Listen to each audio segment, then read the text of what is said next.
चलो AS2 चालू करते हैं। वैल्यूएशन ऑफ इन्वेंट्रीज बोलते हैं इसे। वैल्यूएशन ऑफ इन्वेंट्रीज का मतलब यहाँ पर वैल्यूएशन करना है हमको स्टॉक का, लेकिन ना वर्ड स्टॉक यूज नहीं किया जाता, बिकॉज स्टॉक वर्ल्ड लेवल पर स्टॉक का मतलब होता है शेयर्स। इसलिए यहाँ पर वर्ड फेनोमेनन जो वर्ड है वो है inventory. So we should also use the word inventory so that there is no confusion as such. So first question is what are the types of inventories that are covered here? So first we will deal with the inventories and then we will talk about the valuation. Why valuation is so important and why this AS2 is there. ये चीजों को discuss करना है. तो सबसे पहली चीज, the first thing, inventories. Inventories का सिंपल मतलब होता है स्टॉक बेटा. अब कितने टाइप की इन्वेंट्रीज पॉसिबल है? Before that, inventories are assets. याद रखना, कोई भी इन्वेंट्री रहे तो they are the assets for the organisation. So they are the assets. कितने टाइप की इन्वेंट्रीज पॉसिबल है? So inventories are assets held to be sold, held to be sold in ordinary course of business. Read the language, you will understand what does it mean. यहां पर मैं बोल रहा हूं it is held मतलब that we are right now we are having and which we will be selling in the ordinary course of business. This is our normal practice to sell it.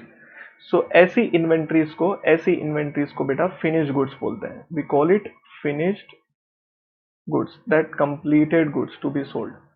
There are certain assets inventories which are held in production process. So they are also with us, but they are right now in process, in production process. That means they are not completed yet. It is under process. So these kind of inventories are known as WIP. Full form is work in process. That means they are not yet completed. Some elements are still pending. Once those elements get added, it will be complete. There are certain more held to be used in production process or rendering of services, or rendering of services are rendered. So these are nothing but your stores, spare parts, consumables, right, और supplies. याद रखना, इनको basically हम एक ही word use करते हैं which is called raw material. तो अगर आप ध्यान से देखोगे तो ये फेमस इन्वेंट्रीज हैं जो अभी सभी को पता है. फिनिश गुड्स तो हमको मालूम है, WIP भी पता है, एंड रॉ मटेरियल भी पता है. रॉ मटेरियल के बहुत सारे कंपोनेंट्स होते हैं, store, spare parts, consumable, supplies. अगर आप किसी भी फैक्ट्री में चले जाओगे बेटा, वहां पर स्टोर्स होता है, सप्लाईज होता है, मतलब रॉ मटेरियल, कच्चा माल, which will be used in production process. For example, if I have to make this pen, I need the plastic, I need some iron, I need some electromagnets or magnets stuffs. So all these things are called supplies. Consumables क्या होता है? बड़ी बड़ी machines होती हैं, उन machines में oil डाला जाता है, ऑयलिंग या लुब्रिकेंट डाला जाता है जो उसमें कंज्यूम हो जाता है. That is called consumables. Consumables are those materials or those supplies which gets consumed in production process. You cannot see is there in the output. Spare parts क्या होते हैं? इतनी सारी मशीन चलती रहती हैं तो ऑब्वियसली कुछ ना कुछ टूट जाता है. बेल्ट होते हैं, कन्वेयर बेल्ट्स होते हैं, वो टूट जाते हैं तो उसको रिप्लेस किया जाता है. जैसे कि आपने देखा रहेगा कि जब भी डिगिंग किया जाता है तो जो उसके आगे जो स्क्रू होता है, that screw, they have a multiple screws. कुछ टूट गया तो वापस से यूज करते हैं. सिमिलर वे हम लोग घर में भी मल्टीपल नो चीजें रखते हैं. मल्टीपल चीजें मतलब बैकअप होता है. अगर वो टूट गया तो जैसे सिलाई मशीन में जो सुई होता है, needle, that needle is nothing but the spare part. Because अगर नीडल टूट गया तो इसका मतलब ये थोड़ी कि मैं काम करना बंद कर दूंगा, कपड़े सिलना बंद कर दूंगा. ना ना ना, I will just change the needle and I will continue with the production process. So this is called supplies, spares, stores. Now these are the major inventories which are there with any company. ठीक है ना। इसमें सिर्फ एक line आप जानते रहिए, यहां पर note spare parts which are exclusively used for machinery or standby equipments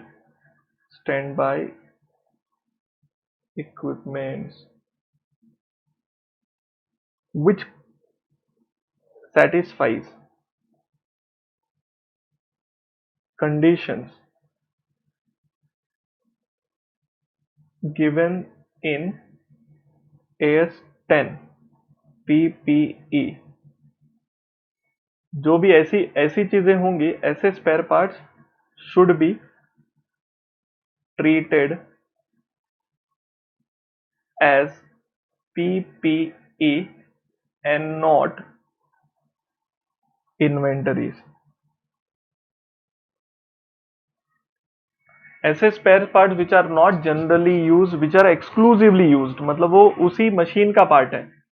जैसे कैमरा के साथ स्टैंड आता है, तो that stand is used with that camera only, it cannot be used for any other machine. In that case, this camera stand will be treated as asset and will be capitalized with PPE। ऐसी चीज है। Stand by equipment, कभी कभी हमारे पास extra equipments होते हैं, तो ये नोट याद रखिए कि समटाइम्स स्पेयर पार्ट्स में be treated as PPE, that is property plant equipment. बोलने का मतलब है असेट, फिक्स असेट को ट्रीट किया जाता है। यहां पर मेरा बोलने का मीनिंग बेटा ये है कि I am treating them as a fixed asset. But if they are generally used for any of the fixed asset, then it is normally your inventories। यहां पर inventories clear हो गया कि inventories क्या है। Why valuation is so important? Valuation is important, so the simple reason, the very first reason of inventory, because it helps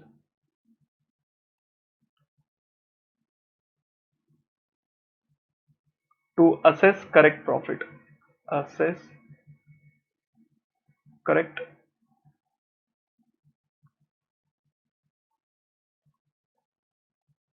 profitability। याद रखना, inventory अगर आप कैलकुलेट करोगे तभी तो ट्रेडिंग अकाउंट में आपने देखा रहेगा क्रेडिट साइड में क्लोजिंग स्टॉक आता है। अगर वो अमाउंट गलत कर दूंगा तो प्रॉफिट को फर्क पड़ेगा। So correct valuation is very much needed, otherwise आपका जो प्रॉफिटेबिलिटी वो करेक्ट नहीं आएगा। Second reason is that it forms major part of asset, it forms major part of current asset. ये आपका असेट है, तो असेट का वैल्यूएशन तो राइट होना ही चाहिए ना। So it is very much important. Third, it is mandatory by government of India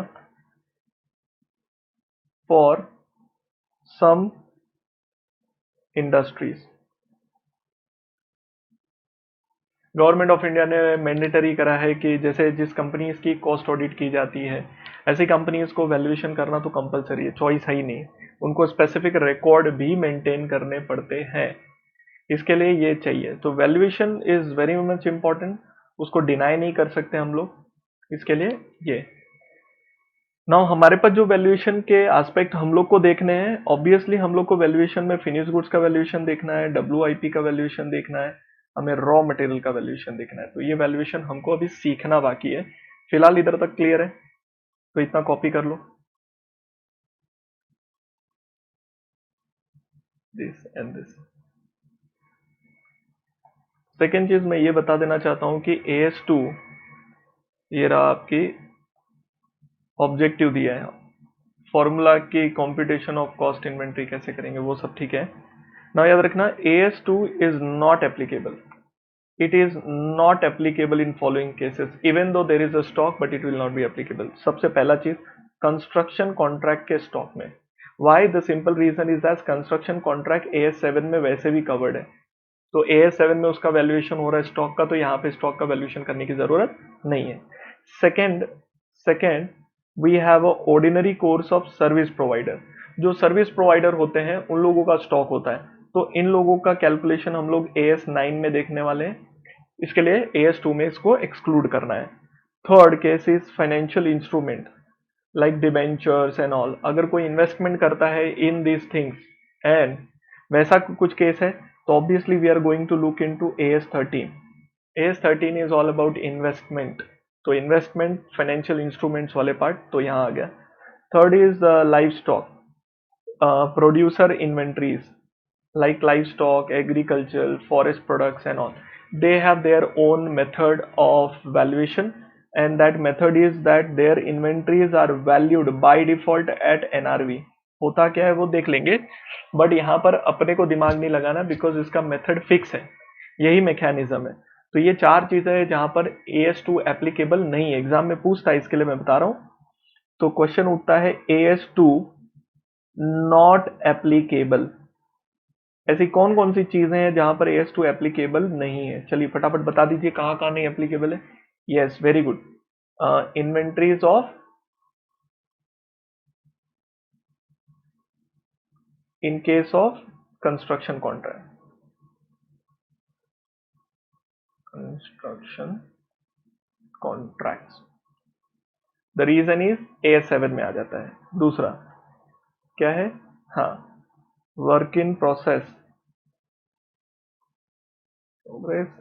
in case of service provider, उसका अपने को नहीं देखना है, ठीक है। AS9 में कवर्ड हो जाता है। देन, हाँ बोलो। Then financial instrument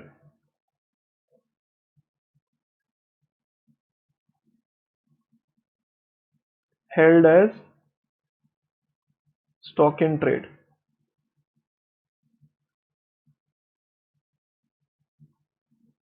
and the last producer stock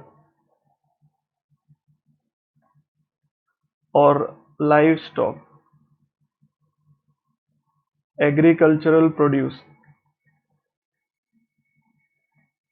etc। यहाँ पर हमको फटाफट पता है कि this I will be teaching you in AS7, ये आपको AS9 में सीखने मिल जाएगा। ये AS13 है, और भी ऐसे इससे रिलेटेड, ज़्यादा नहीं बता रहा हूँ। इसका कोई AS नहीं है, बट इसकी याद रखना इंडस्ट्री प्रैक्टिस है। सो इंडस्ट्री प्रैक्टिस है, basically this is government controlled. तो ऐसे केस में बाय डिफॉल्ट फिक्स है इन्वेंट्री वैल्यूएशन। इस केस में इन्वेंटरीज आर वैल्यूड, उधर कोई कैलकुलेशन नहीं होता है, नेट रियलाइजेबल वैल्यू पे कैलकुलेट करते हैं। नेट रियलाइजेबल वैल्यू मतलब मार्केट प्राइस पे। एग्जाम में क्वेश्चन पूछ सकता है लाइव स्टॉक्स का वैल्यूएशन कैसे करते हैं, तो सीधा सीधा बात करने का, उसका वैल्यूएशन सीधा नेट रियलाइजेबल वैल्यू पे होता है। ये AS2 नॉट एप्लीकेबिलिटी की बात हो रही है। यहां तक भेजे में उतर गया तेरे? दो चीजें अभी तक बताया मैंने AS2 में, इन्वेंट्रीज और AS2 नॉट एप्लीकेबल। एग्जाम में पूछता है AS2 नॉट एप्लीकेबिलिटी के लिए, इसके लिए मैंने समझा दिया आपको। नाउ धीरे धीरे वी विल मूव अहेड। चलो, now we will talk about the principles. सबसे पहली चीज हम लोगों को दो पार्ट में सॉल्व करना है इस चीज को। मैं आपको जब भी बताऊंगा, सो valuation principles,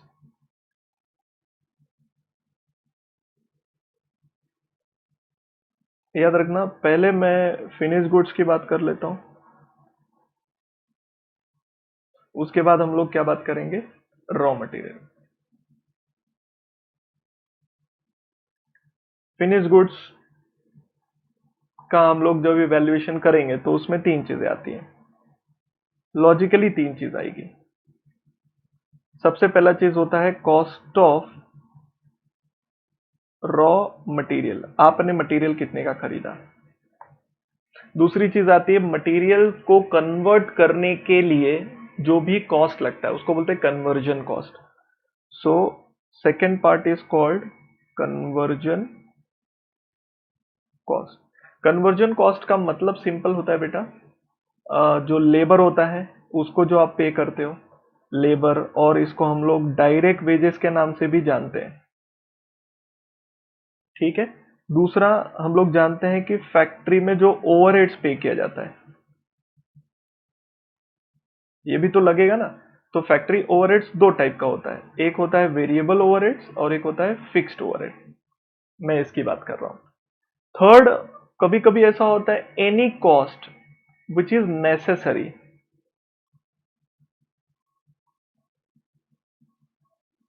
to bring inventories to present location और कंडीशन। इसके अलावा भी कुछ कॉस्ट होते हैं, जैसे फैक्ट्री के अलावा वो कॉस्ट होते हैं, अगर ऐसा कोई कॉस्ट है तो वो कॉस्ट भी ऐड हो जाएगा। कंडीशन एक ही है इसमें, कंडीशन है कि वो कॉस्ट क्या होना चाहिए, नेसेसरी होना चाहिए, उसके बिना इन्वेंट्री नहीं बन सकता, then only that cost can be allowed to be added. तो यहां पर मैं आपको जो समझाने का कोशिश कर रहा हूं, एक, दो और तीन, तीनों कॉस्ट का टोटल मिला के फिनिश गुड्स का कॉस्ट बनता है। ओके, इसको डिटेल में देखना बाकी है, फिलहाल यहां तक समझ में आ गया वैल्यूएशन प्रिंसिपल्स। तो भाई एक, दो, तीन, रॉ मटेरियल, कन्वर्जन कॉस्ट, और ये इसमें कोई कॉस्ट होता ही नहीं ना, इसमें तो सिर्फ क्या होता है, cost of raw material.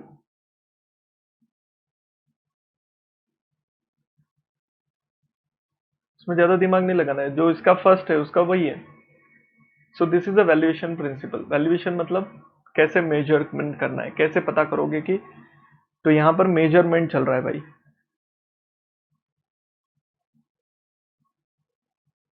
Okay, how will you come to know that what will be the cost. अभी मैं एक एक एलिमेंट को समझाऊंगा आपको कि कैसे चल रहा है। पहला हम लोग फिनिश गुड्स के बारे में पूरा देख लेंगे, उसके बाद हम लोग टच करेंगे रॉ मटेरियल को।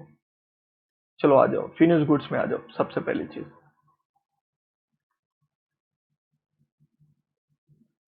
हर एक चीज को धीरे धीरे समझने की कोशिश करनी है। इसमें सबसे पहला आता है कॉस्ट ऑफ रॉ मटेरियल। याद रखना, सप्लायर को आपने क्या पे किया वो बात नहीं कर रहा हूं, सप्लायर को जो पे करते हो वो तो है ही है। तो यहां पर देखो, सप्लायर प्राइस वो तो आता ही है।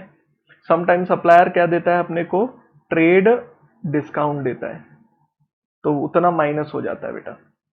इस प्राइस को बोलते हैं इनवॉइस प्राइस। इसमें ऐड होता है टैक्सेस,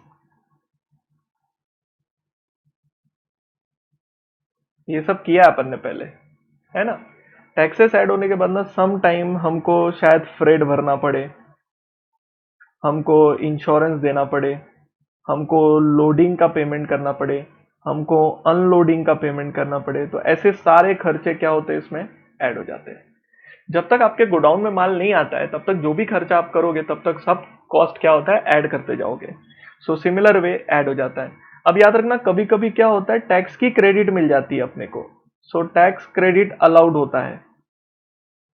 क्रेडिट मतलब क्या होता है, गवर्नमेंट आपको रिफंड दे देता है, या तो ड्यूटी ड्रॉबैक देता है, या तो आप कहीं और टैक्स को एडजस्ट कर लेते हो, ऐसे केस में वो माइनस हो जाना चाहिए। इसको बोलते हैं cost of raw material, that is cost of raw material. ये कॉस्ट आपको लेना है। इधर तक समझ में आ गया कॉस्ट ऑफ रॉ मटेरियल में क्या क्या आएगा। तो कभी कभी क्वेश्चन रहेगा, अपने को ये सारे खर्चे ऐड कर करके निकालना है। सिर्फ इसमें एक चीज याद रखना बेटा, कभी भी याद रखना, नोट, कैश डिस्काउंट कभी भी माइनस मत करना। Discounts are never subtracted from above purchases। Simple सा लॉजिक है, कैश डिस्काउंट आपको मिलता है बिकॉज आप प्रॉम्प्ट पेमेंट करते हो, that is a finance charge, that has nothing to do with the goods का cost.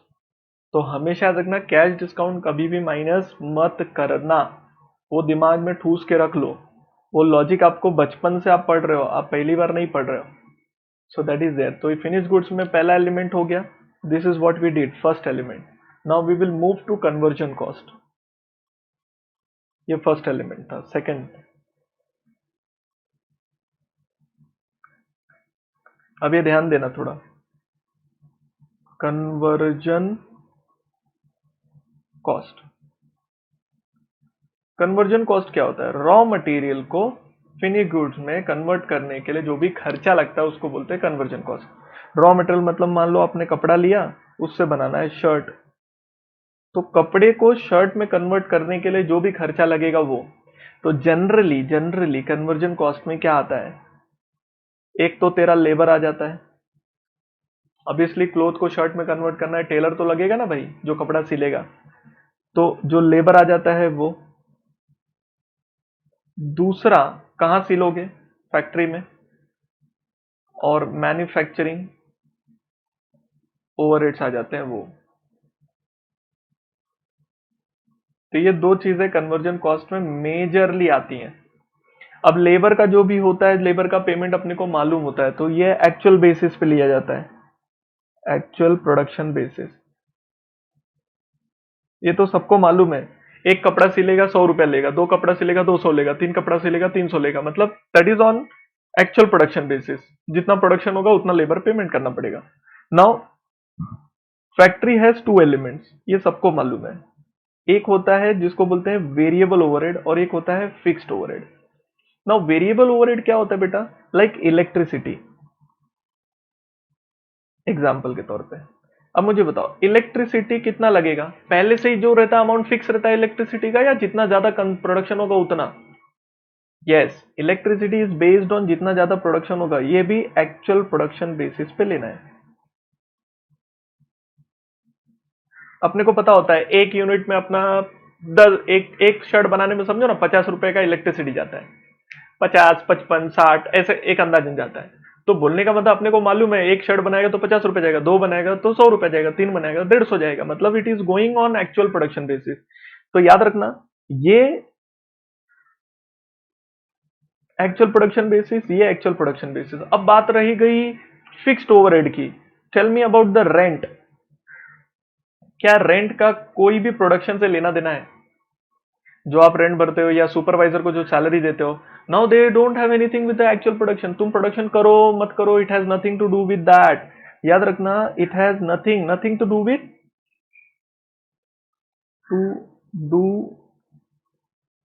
With actual production.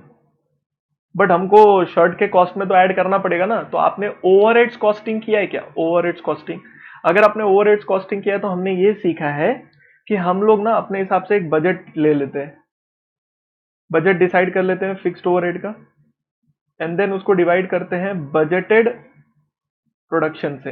Actual नहीं, बजटेड। तो हमको समझ में आ जाता है कितना हम लोग को रिकवरी रेट लेना चाहिए, तो हमको मिल जाता है ओवरहेड्स रिकवरी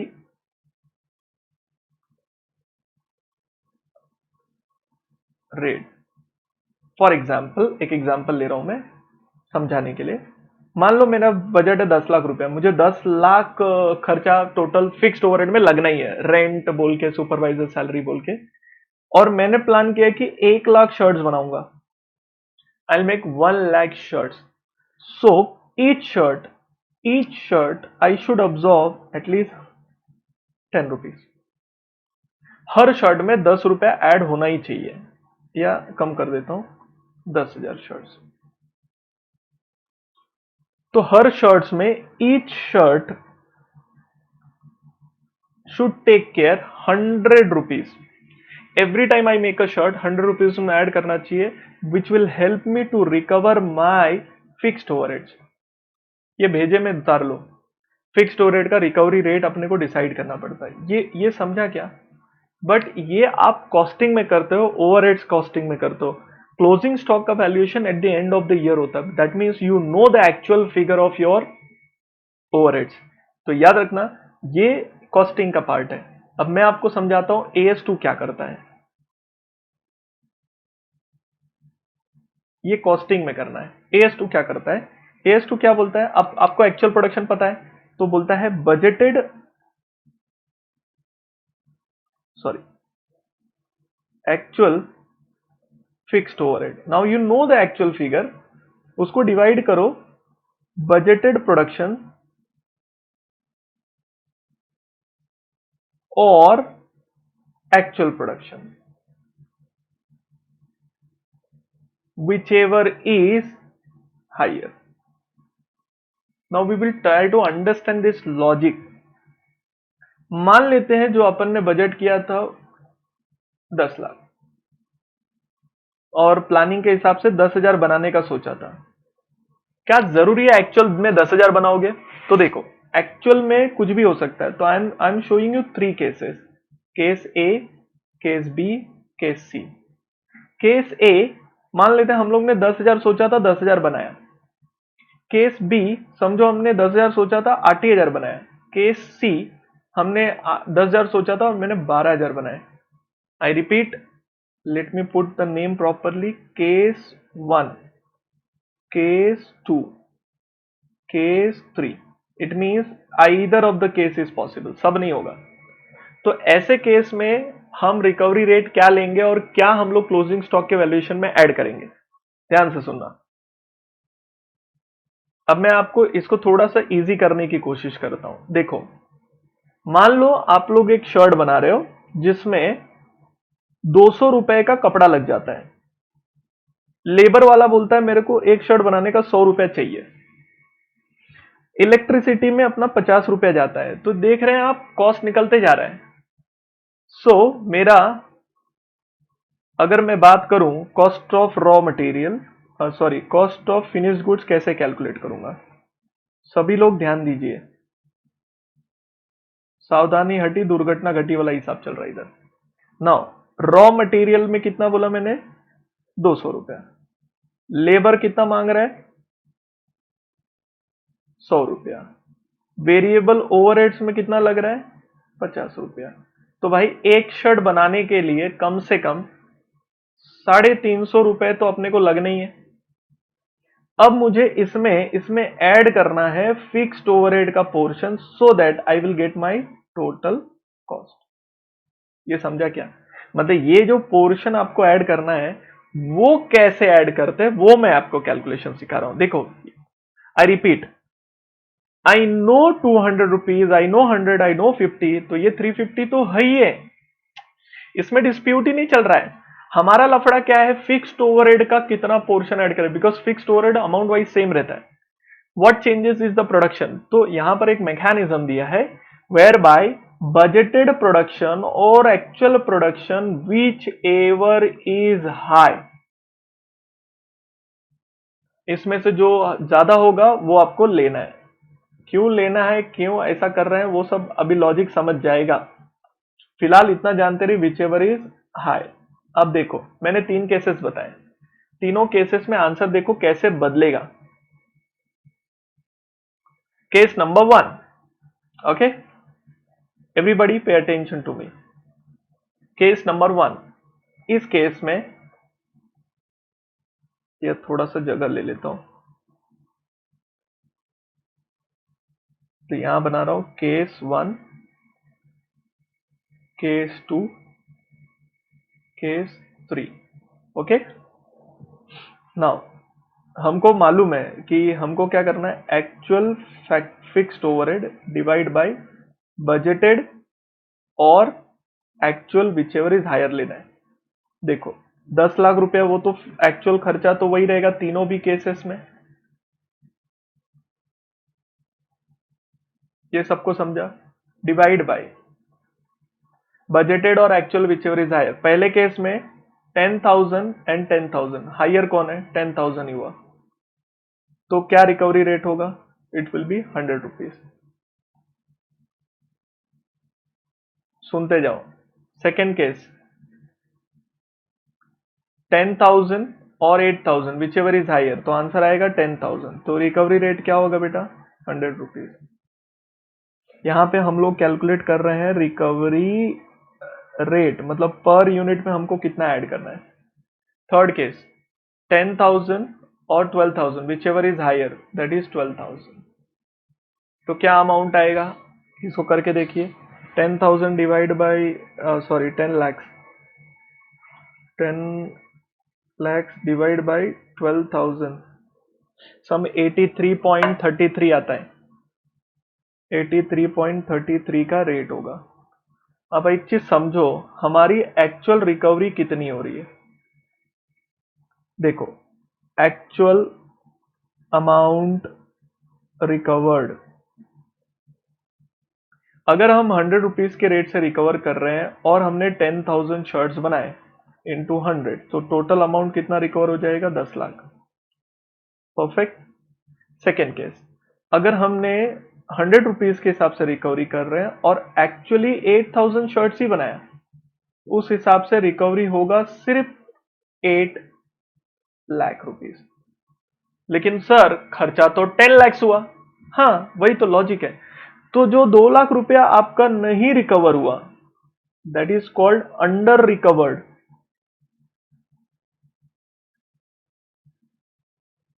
इसको डेबिट कर देते हैं to P&L account as a expense. सो जो 2 लाख रुपीज आपका रिकवर नहीं हुआ लेकिन खर्चा हुआ ना, क्योंकि देखो याद रखना, टोटल एक्चुअल अमाउंट आपका 10 लाख ही है, तो पहले केस में पूरा 10 लाख रिकवर हो गया, दूसरे केस में 10 लाख रिकवर नहीं हुआ, 8 ही लाख रिकवर हुआ, तो 2 लाख रुपए आपने किधर डाल दिया? उसको P&L अकाउंट में डाल दिया। This is what you are suppose to do, debited to P&L as a expense. Loss है। थर्ड केस में, देखिए, एक्चुअल प्रोडक्शन 12,000 शर्ट्स बनाए आपने, हर शर्ट्स पे कितना रिकवर करना है? 83.33। पूरा लेंगे तो एग्जैक्टली ₹10 लाख आएगा। इसमें कॉस्टिंग के जैसा ओवर रिकवरी का केसेस बनता ही नहीं है, इसलिए ऐसा मैकेनिज्म दिया है। चेक कर लो, या तो अंडर रिकवरी होगा या तो प्रॉपर रिकवरी होगा। ओवर रिकवरी का कोई स्कोप नहीं है। तुमको समझना जो है वो यही समझना है कि क्या अमाउंट अपने को कॉस्ट में ऐड करना चाहिए। तो डिपेंडिंग अपॉन, अगर आपने 10,000 एक्चुअल प्रोडक्शन किया तो 100 रुपीज, 8,000 एक्चुअल प्रोडक्शन किया तो 100 रुपीज, 12,000 किया है तो कम हो जाएगा। ज्यादा प्रोडक्शन करोगे तो कॉस्ट पर यूनिट कॉस्ट क्या हो जाता है? कम हो जाता है। उस तरीके से चलना है। यहां पर एक ही चीज है बहुत इंपॉर्टेंट है जो तेरे समझ में आना चाहिए, वो ये है, अंडर रिकवरी की पॉसिबिलिटी बनेगी तो उसको लॉस बोला जाएगा और कुछ नहीं। अगर आपने मेरा ओवरहेड चैप्टर पढ़ा है, ओवरहेड्स, देन ये चीज समझने के लिए आपको कोई दिक्कत नहीं आएगी। ओवरहेड्स नहीं पढ़ा है तो थोड़ा सा तुमको भारी पड़ सकता है, बट डोंट वरी, जैसा भी पढ़ा रहा हूं, जो भी पढ़ा रहा हूं, इसको लिख के रख लो, कभी ना कभी क्लियर हो ही जाएगा। तो कॉस्ट ऑफ फिनिश गुड्स में यहां पर जो मैंने बॉक्स बना के रखा है उधर क्या लेंगे, तो डिपेंडिंग अपॉन कौन सा केस है। अगर मान लो ये केस नंबर 2 है, तो केस नंबर 2 बोले तो 100 रुपीज, तो यहाँ पे 100 रुपीज सीधा सीधा ऐड हो जाएगा and the cost of will be 450, ऐसा। So depending upon the case cost आएगा। अगर मान लो 450 केस 3 है तो 83.33 ऐड होगा 350 में, then the answer would differ. इसके लिए वैल्यूएशन करते वक्त ये जरूरी है कि भाई फिक्स्ड ओवरहेड का क्या कर रहे हैं। फिक्स्ड ओवरहेड यहां से शुरू किया था मैंने, समझा क्या? सो फैक्ट्री ओवरहेड में जो फिक्स्ड ओवरहेड पोर्शन है उसका क्या करना है, कॉस्टिंग वाला कॉन्सेप्ट का नहीं चलेगा, ये चलता है विच एवर इज हायर वाला। उतरा भेजे में, प्लीज डू इट। तो इसको कॉपी कर लो फटाफट और थोड़ा सा ध्यान में रखना, यहां से शुरू किया था मैंने, कन्वर्जन कॉस्ट। कन्वर्जन कॉस्ट में रॉ मटेरियल से शर्ट्स बनाने के लिए जो भी खर्चा बैठता है उसको कन्वर्जन कॉस्ट बोलते हैं। शॉर्टकट में बेटा उसको सी, 2 पार्ट में होता है, लेबर का अलग, फैक्ट्री का अलग। लेबर फैक्ट्री में 2 part, electricity and fixed overhead, nothing to do with actual production, है ना? ये रहा।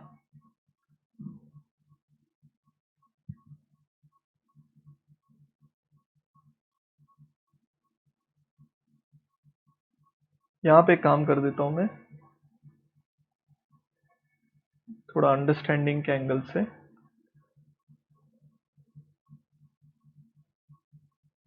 केस 1, केस 2, केस 3, 350 प्लस 100, सो 450 आएगा। 350 प्लस 100 450 आएगा। 350 प्लस 83.33 तो कितना आ गया? 43.33 रिकरिंग। इस तरीके से कैलकुलेशन करना होता है, ठीक है, तो थोड़ा परफेक्ट हो जाए अपना। एक बार चेक कर लेता हूँ। 350 प्लस 83.33, तो अलग अलग केसेस में फिनिश गुड्स का कॉस्ट अलग अलग आ सकता है। सो फिर जितना इन्वेंट्रीज आपका होगा, जितना यूनिट्स होगा, मल्टीप्लाई बाय दैट यूनिट्स। ये कर लीजिए कॉपी।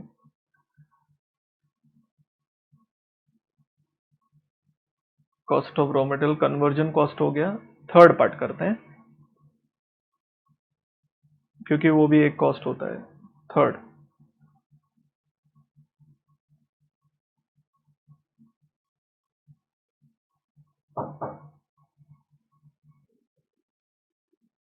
चलो थर्ड वन देख लेते हैं। थर्ड वन क्या था?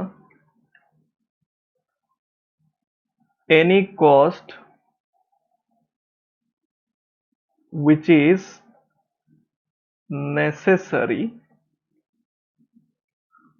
to bring inventories to its present location और condition.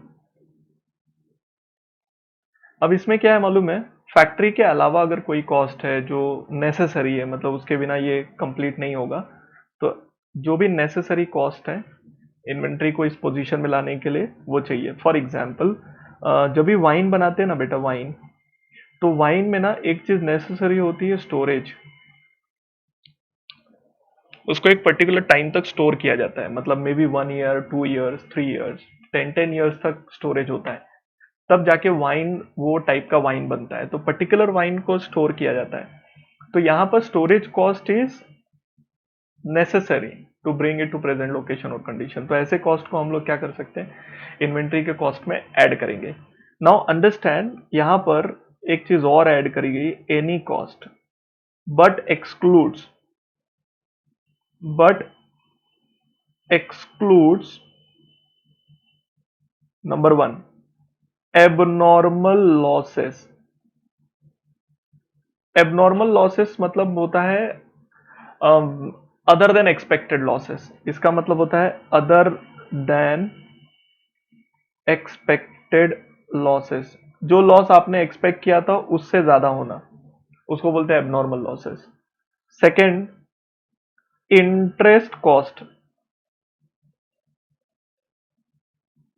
Unless AS 16, borrowing cost. Borrowing cost के केस में कैपिटलाइज होता है, बट वो AS 16 में सीखोगे, यहां पर नहीं सीखोगे। So interest cost is generally excluded.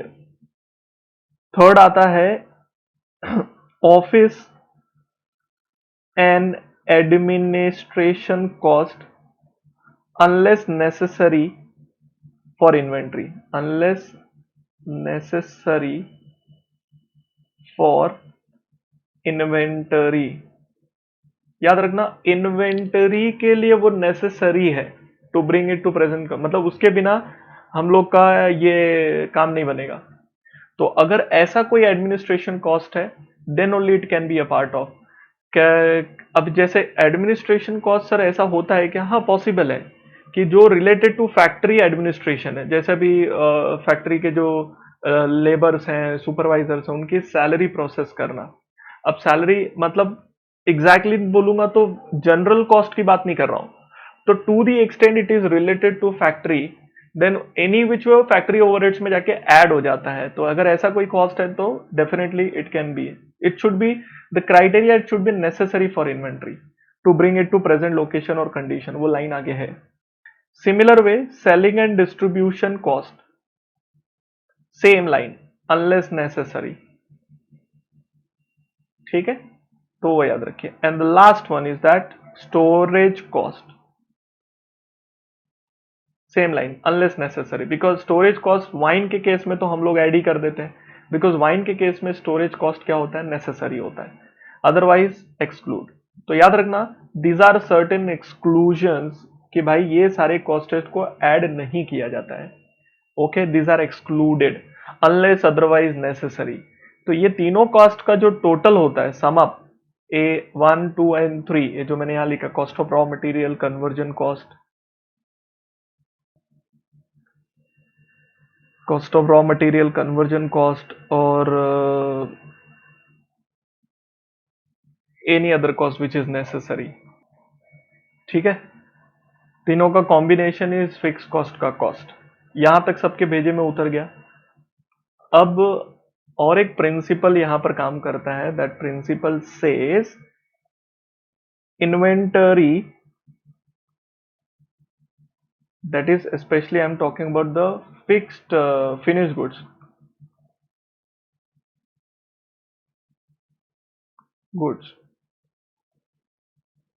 shall be valued at cost, जैसे अभी हमने देखा 1 + 2 + 3, और NRV whichever is lower। सो ये एक प्रिंसिपल है, which principle, this principle says inventory of finished goods shall be valued at cost और NRV whichever is lower। बोलने का मतलब, मान लो इन तीनों का टोटल 100 आता है, लेकिन आपको 80 रुपीज मिलने वाला है, तो वैल्यूएशन 80 पे होगा ना कि 100। आपने कितना खर्चा किया वो इंपॉर्टेंट नहीं है, इंपॉर्टेंट ये है कि आपको कितना मिलने वाला है। तो यहां पर एक कॉन्सेप्ट समझ लीजिए, what is NRV. So NRV का फुल फॉर्म है नेट रियलाइजेबल वैल्यू। आपको बचपन में जो सिखाया गया है वो सिखाया गया है भाई कि कॉस्ट और market value whichever is lower, ये सिखाया ना। वो मार्केट वैल्यू नहीं होता है, वो नेट रियलाइजेबल वैल्यू होता है। इसका मतलब होता है एस्टिमेटेड मार्केट प्राइस, जो भी मार्केट प्राइस है वो, less cost to complete. Cost to complete होता है इन केस ऑफ WIP। अगर कोई गुड्स आधा बना है तो उसको बनाने का जो खर्चा रहेगा वो माइनस कर दो, minus cost to make sale, cost to make sale. उसको जो बेचने का खर्चा है वो, आपके हाथ में जो पैसा आएगा उसको बोलते हैं एनआरवी। इन शॉर्ट, आपके हाथ में जो पैसा आता है उसको एनआरवी बोलते हैं। अभी जैसे मान लेते हैं ये गुड्स मार्केट में तो 120 का बिक रहा है, लेकिन उसको बेचने के लिए 40 रुपया खर्चा करना पड़ता है, तो इन शॉर्ट हाथ में 80 आ रहा है। तो आपको ये नहीं देखना है कि उसका मार्केट प्राइस क्या है, उसका मार्केट प्राइस 120 है माना, लेकिन तेरे हाथ में पैसा कितना आने वाला है, 80, बिकॉज मार्केट में बेचने के लिए 40 रुपया खर्चा होता है। सो हमारे लिए कैलकुलेशन में यहां पर एनआरवी इंपॉर्टेंट है, नॉट मार्केट प्राइस। तो ये थोड़ा दिमाग में रखिए कि इन्वेंट्री वैल्यूएशन के टाइम पे ये ध्यान देना जरूरी है कि अगर आपने 100 रुपया खर्चा किया, आपने अगर 100 रुपया खर्चा किया और इन्वेंट्री का वैल्यूएशन 80 रुपीज पे हो रहा है, तो कहीं ना कहीं तो देर इज अ लॉस। वो लॉस हुआ नहीं है, that loss is called expected loss of ₹20। Why so? Because of fall in the market price. And prudence करके एक थियरी है, प्रूडेंस, प्रूडेंस थियरी ये बोलती है all expected loss must be recognise immediately, all expected losses must be recognized immediately, immediately।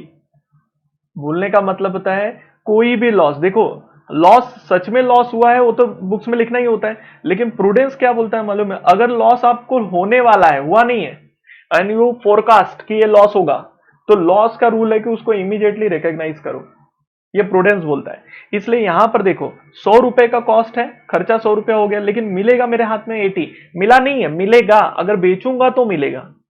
तो भैया ये assume कर लेना है कि बिकेगा, मिलेगा, 20 का लॉस होगा, तो लॉस अभी बुक करो। इसलिए हम लोग इन्वेंट्री को 100 का नहीं 80 पे दिखाते हैं, जैसे ही 100 को 80 पे दिखाओगे 20 का लॉस हो जाएगा, उस लॉस को हम लोग एक्सपेक्टेड लॉस बोलते हैं और वो पीएनएल के डेबिट में दिखाई देगा।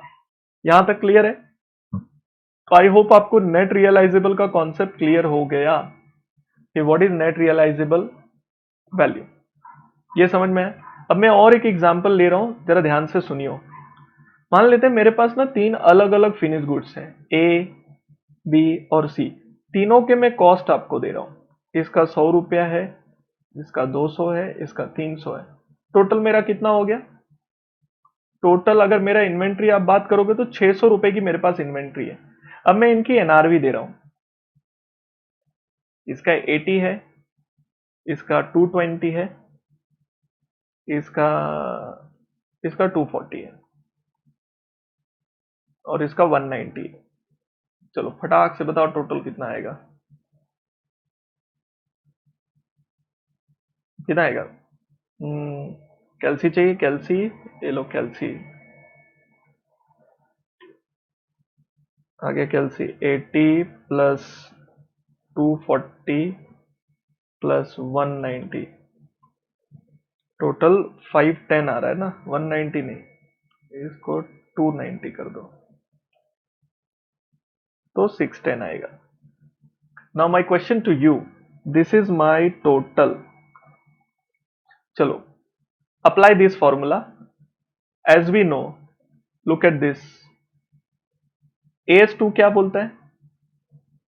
कॉस्ट और NRV whichever is lower. तो अगर हम लोग इस हिसाब से देखेंगे तो कॉस्ट 600 है, NRV 610 है, विच एवर इज लोअर मतलब क्या आएगा बेटा? यही आएगा। तो क्या कोई लॉस बुक करने की जरूरत है? Is there any need to book any loss? तो आंसर आएगा नो। तो आंसर बहुत ही बकवास और गलत है, बिकॉज कॉस्ट और NRV whichever is lower item by item. ये इंपॉर्टेंट लाइन है बेटा, item by item and not combined all finish goods. इसका मीनिंग क्या है बेटा? इसका मीनिंग ये है कि आपको हर आइटम हर टाइप के फिनिश गुड्स को आइटम बाय आइटम चेक करना है। तो अभी देखो मैं चेक कर रहा हूं, ध्यान दीजिए आप लोग। इन दोनों में विच एवर इज लोअर मतलब ये 80 आएगा, इन दोनों में विच एवर इज लोअर ये आएगा, इन दोनों में विच एवर इज लोअर 290 आएगा। बोलने का मतलब होता है इन्वेंट्री वैल्यूएशन जब भी आप करोगे तो वैल्यूएशन जब भी होगा, so A plus B plus C, that means A will be 80 plus 200 plus 290। बोलने का मतलब ये है 490। 4 कितना हो गया? बराबर बोल रहा हो ना? 490 प्लस 80 570 इतने पे आएगा। तो माई टोटल कॉस्ट कितना है? इज 600। वैल्यूएशन क्या हो रहा है? वैल्यूएशन प्रिंसिपल बोलता है 570 पे लाओ। इसका मतलब ये है एक्सपेक्टेड लॉस जो अभी बुक होगा, रिकॉग्नाइज किया जाएगा बुक्स में, विल बी अराउंड 30। जब आइटम बाय आइटम लेते हैं तो लॉस आता है। कैसे लॉस आया बेटा? इधर ध्यान दे, इस पे 20 का लॉस आया, इस पे लॉस नहीं आया, इस पे 10 का लॉस आया, तो 30 का लॉस हो गया ना। तो ये रूल याद रखिए, आइटम बाय आइटम करना होता है, कंबाइंड बिल्कुल नहीं करना होता है। ये लॉजिक बिल्कुल मत लेना ये वाला। इट इज नॉट इंपॉर्टेंट कि टोटल पे क्या हो रहा है, इट इज ऑलवेज। चलो एक बार चेक कर लेते हैं आगे का, ठीक है। अभी एक ही पार्ट बचा है इसमें कैलकुलेशन करने के लिए, वो मैं बता देता हूँ। अभी तक आपने किया वैल्यूएशन किया किसका? फिनिश गुड्स का। और मेजरमेंट प्रिंसिपल भी देखा, कॉस्ट और NRV whichever is lower और future estimated losses, expected losses are recognized immediately. Those things we have already seen. Now we are talking about the NRV. Forget about the NRV. Valuation principle in case of raw material. Case of raw material. Now I'll be talking only about the raw material का valuation principle. So just to understand this principle, one has to understand कि raw material का जब भी valuation principle करोगे, then as a matter of prudence you must see whether that raw material will be used in finish goods और not. I mean to say raw material लाके हम लोग क्या बनाते हैं? Finish goods. Anyone whosoever is there जो भी raw material खरीदता है, जैसे मैं क्लोथ खरीदता हूँ and ultimately I manufacture shirts. So my purpose of buying cloth is not to sell cloth but shirts, because I will anyway convert it into shirts. Now the point is that suppose I bought this cloth for cost around 100 rupees, okay, but in a market this has fallen to 80. So shall I apply the rule whichever is lower and book 20 rupees loss? This is the question in front of me. What is the question? I bought the cloth for 100 rupees, and NRV of the cost, NRV of the cloth immediately after buying that is around 80 rupees. That means if I sell this cloth in a market, I'll get 80 rupees. So ultimately there is a loss we can see, but only when I will sell in the market. Now, as I told you that raw materials are purchased to produce shirts. तो we are not in a mood to sell it in any way. अब हम लोग को ये पता करना पड़ेगा कि शर्ट है, जो शर्ट उसका कॉस्टिंग क्या चल रहा है. तो हम लोग, मैं आपको बता रहा हूँ, शर्ट है ना 500 की कॉस्ट है और उसका NRV is say 600. Now tell me, looking at this structure, अगर हम विच एवर इज लोअर बोले तो एनीवे कॉस्ट पे आएगा. दैट मीन्स शर्ट में कोई लॉस नहीं हो रहा है, तो ऑब्वियसली हम लोग इसको इग्नोर करेंगे बिकॉज हम लोग नहीं इसको बेचने वाले. हम लोग को जब फायदा है शर्ट बना के बेचने में, तो we will anyway convert this cloth into shirt. तो यहाँ पर लॉजिक ये समझिए कि जो वैल्यूएशन प्रिंसिपल है विच एवर इज लोअर का अप्लाई नहीं होगा अगर finish goods is sold above cost. If finished goods are sold above cost, then valuation principle whichever is lower will not be applied because there is no loss. Loss कब होगा? जब मैं ये cloth बेचूंगा. I am not in a mood to sell the cloth because I am going to sell shirts because there is a profit. Second example लेते हैं. Suppose the cost is 100 and NRV is 80, और जो cost है 500 rupees finish goods का और उसका NRV से 480. Now यहां पर हम लोग देख सकते हैं कि विच एवर इज लोअर का अप्लाई हो जाएगा और उस हिसाब से ये आएगा. सो हम लोग को दिख रहा है कि एक्सपेक्टेड लॉस है फिनिश गुड्स में 20 रुपीज का. तो अगर मैंने इस क्लोथ को यूज करके ये बनाया तो I will have a loss. तो रादर मैं नहीं बनाऊंगा. आपको समझ में आ रहा है क्या मैं क्या बोल रहा हूँ? अगर मुझे क्लोथ को शर्ट बनाने का मुझे लॉस हो रहा है तो मैं क्यों शर्ट बनाऊंगा? तो इन दैट केस हम लोग क्या करते हैं मालूम है? हम कोई ऑल्टरनेटिव ढूंढते हैं. बिजनेस में बहुत सारे ऑल्टरनेटिव्स होते हैं, ऐसा नहीं होता कि बिजनेस बंद हो जाता है. देन हम लोग ऑल्टरनेटिव ढूंढते हैं कि ये शर्ट जो बना रहे थे इसमें जो ये क्लोथ लग रहा था, can we use this cloth in some other shirt. तो मुझे पता चला कि I have another finish goods where I can use this shirt. But उस फिनिश गुड्स के लिए जो रॉ मटेरियल लगता था उसकी जगह पर ये यूज करेंगे तो उसको बोलते हैं रिप्लेसमेंट कॉस्ट. मान लो वो रॉ मटेरियल लगता था 90 रुपीज का. मतलब इस, just to give you example again, ये मान लीजिए रॉ मटेरियल एक्स है and this is raw material Y. Y is use for finish goods this, ये वाला which is special shirt. Okay, तो स्पेशल शर्ट में हम लोग इसको रूट कर सकते हैं क्या? देन डेफिनेटली अगर मुझे पहले वाले फिनिश गुड्स में लॉस हो रहा है तो मैं इसको यहां पे रूट करूंगा, मैं फिर भी इसको मार्केट में नहीं बेचूंगा. इन दैट केस आप देख सकते हो कि मुझे जो लॉस हो रहा है वो लॉस कितना हो रहा है. Then I will record it at 90. So इस केस में in the second example, this was my first example, this is my second example. Second example में मैं still I will not take NRV, rather I will take a replacement cost to value my raw material. तो यहां पर जो अपने को summary समझ में आ रही है, समरी को सुन लीजिए. देखो, वैल्यूएशन प्रिंसिपल रॉ मटेरियल का बता रहा हूं. Valuation principle of raw material. सबसे पहली चीज, कॉस्ट और NRV whichever is lower is not applicable, ये नहीं अप्लाई करना है हमें। रादर क्या देखना है, अगर इफ, तो दो पॉसिबिलिटी हो सकती है। रॉ मटेरियल का जो कॉस्ट है is higher, sorry, lower than raw material का NRV, I mean to say it is 100 and it is 120. In this case, there is no question. Raw material will be valued at cost only. So ये वाले case में तो कोई tension ही नहीं अपने को, ये केस में तो सोचना ही नहीं है, राइट। सो इसमें वैल्यूएशन एट कॉस्ट होगा। कंफ्यूजन कब होने वाला है, when raw material cost is higher than raw material NRV।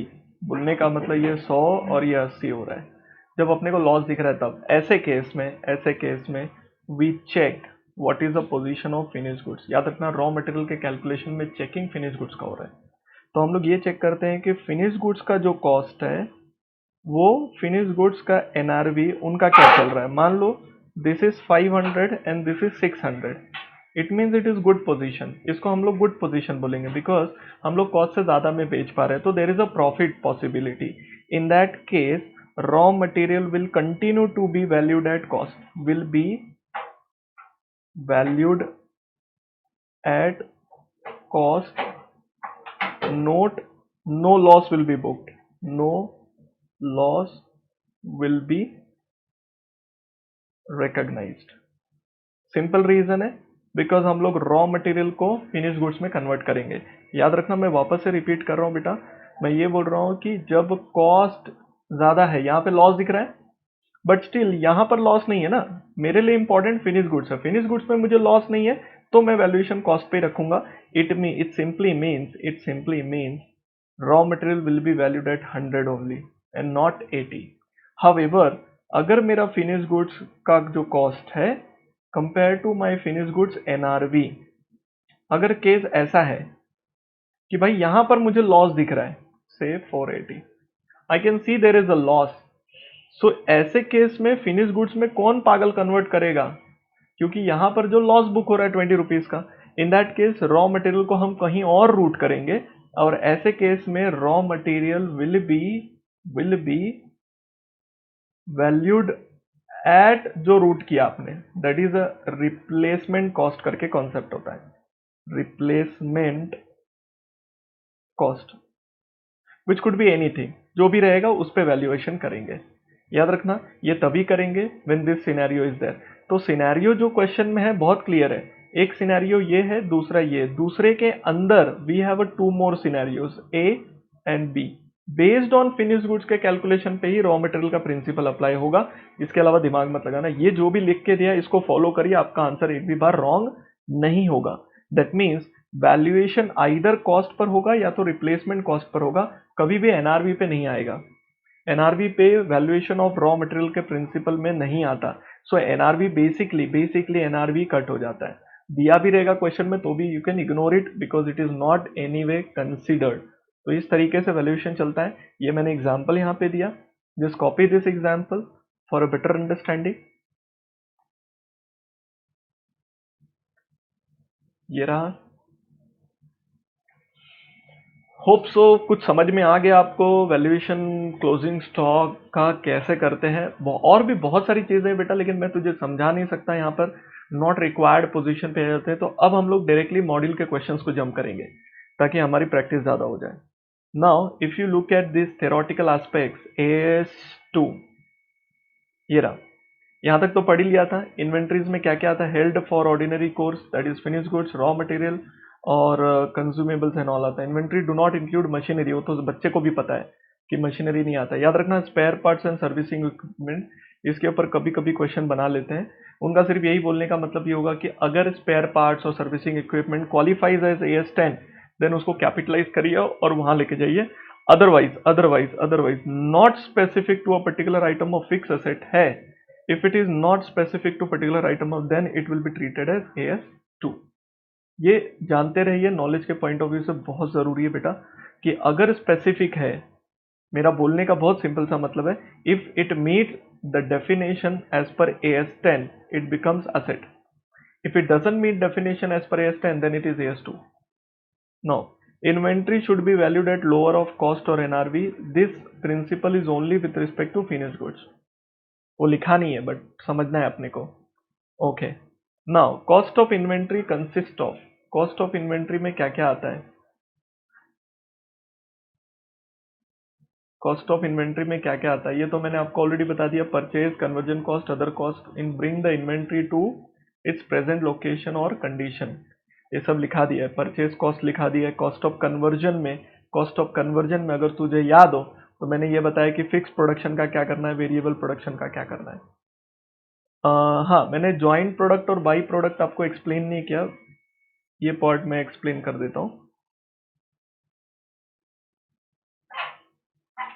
ठीक है. उसके अलावा अदर कॉस्ट जो भी आपका है वो ले लो.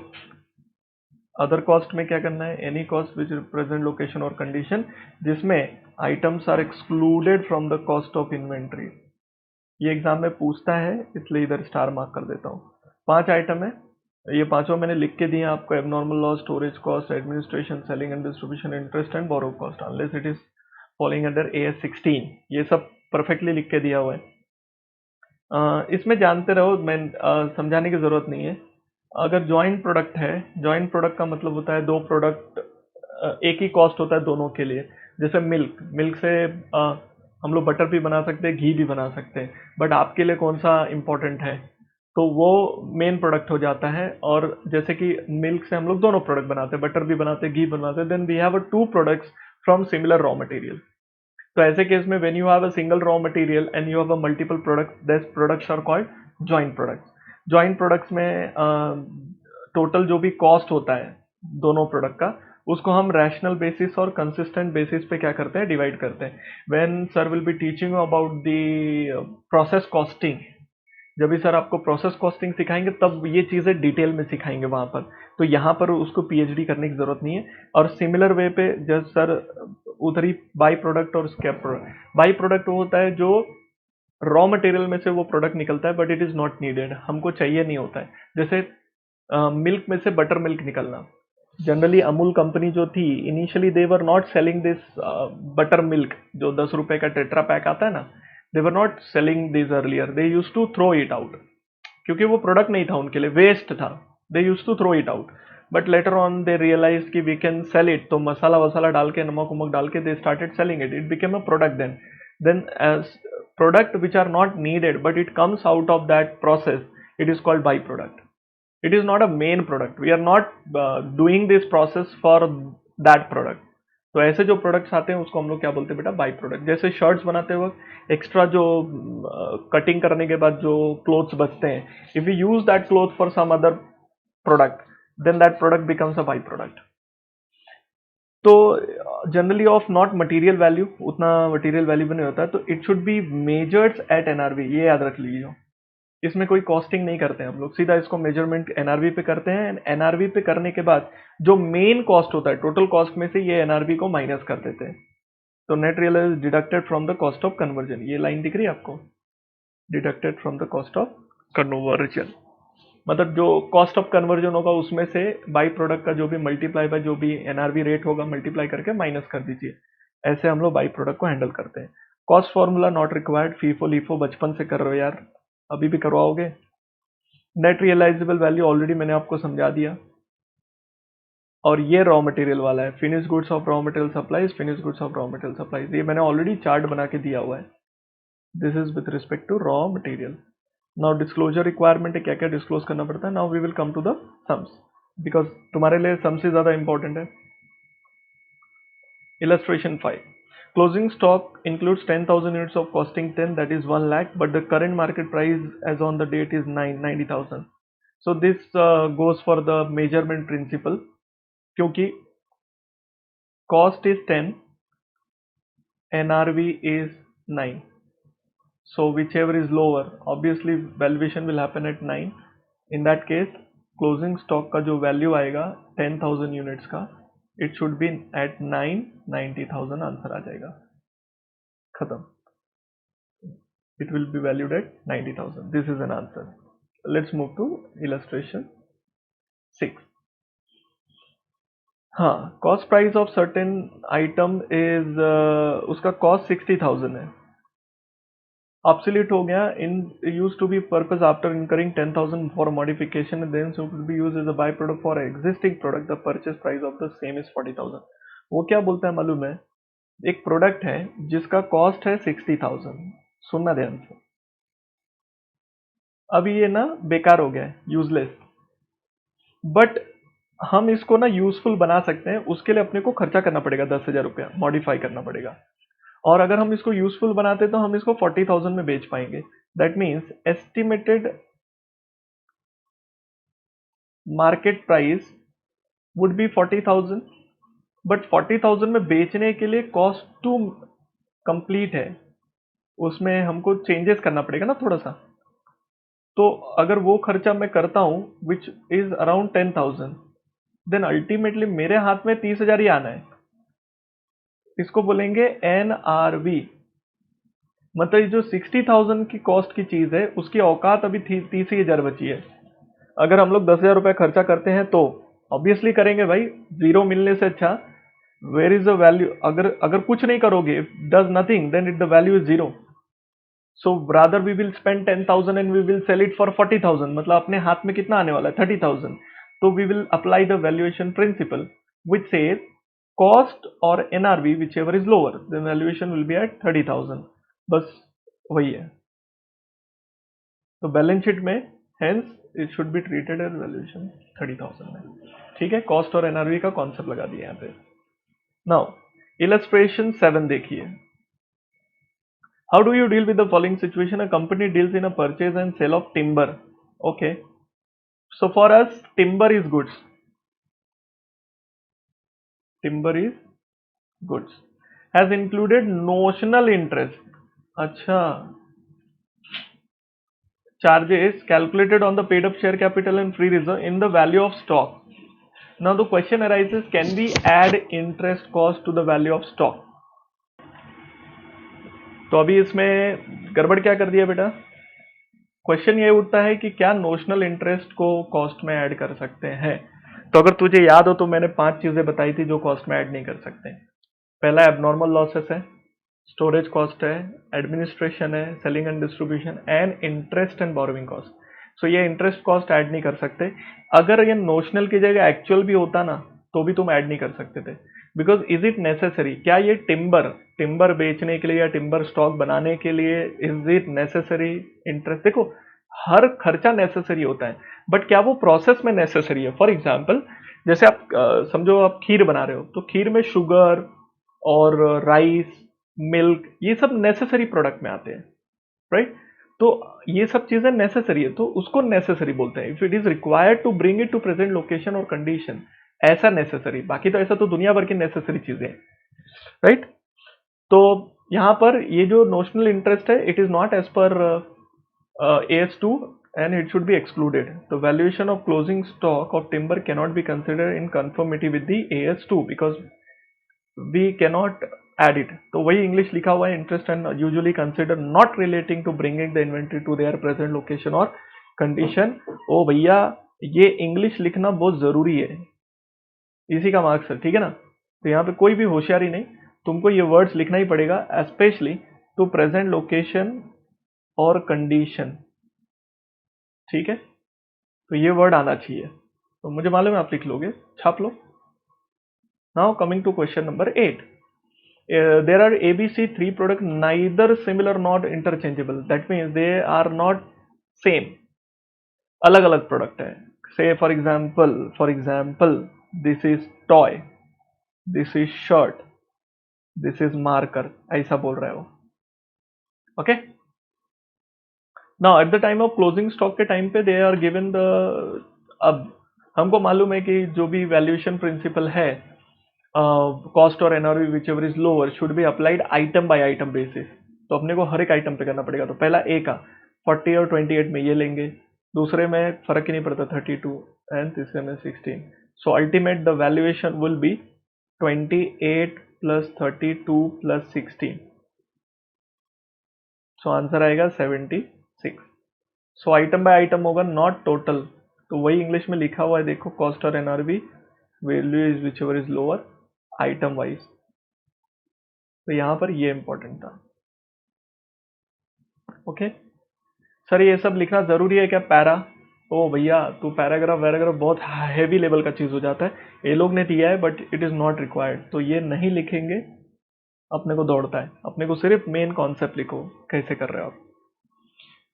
कम to the question number 9. Question number 9 क्या बोलता है? Purchase goods at cost 40 lakhs. हमने कोई तो गुड्स खरीदा 40 lakhs में.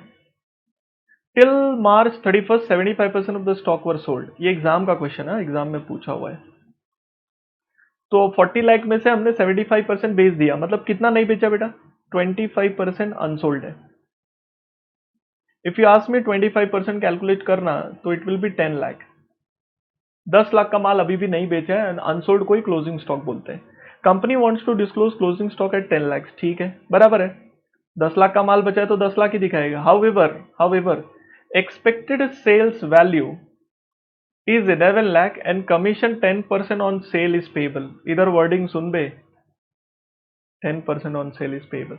इसका मतलब ये, लेट्स कैलकुलेट एनआरवी. अगर आपको मैं बोलता हूँ एनआरवी कैलकुलेट करो, तो 11 है माइनस 10% उसमें माइनस करना पड़ेगा. It comes to 9.90 lakh.